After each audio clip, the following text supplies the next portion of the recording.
సానుభూతి రాజకీయాలు డ్రామా మాస్టర్లు ఎందుకు ఆ,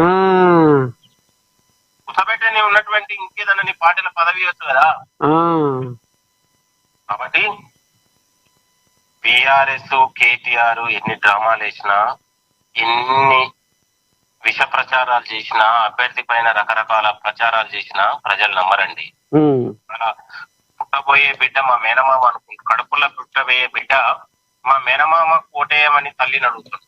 బా ఇవాళ రోడ్ల మీద ఉన్నటువంటి ఇడ్లీ బండి చేసుకునే ఒక అమ్మ నా బిడ్డ వస్తే నా ఇడ్లీ బండి భద్రం అనుకుంటుంది. కొబ్బరి బొండలు కొట్టే అన్న నా నవీన్ అన్న రావాలనుకుంటుంది. మీరు గుర్తుపెట్టుకోండి. ఉమ్, కాలనీ వాసులు, బస్తీ వాసులు, సినిమా కార్మికులు, మాకు సినిమాలు షూటింగ్ లేకపోతే మా అన్నం పెట్టిండని వాళ్ళు అన్ని కలుస్తాను.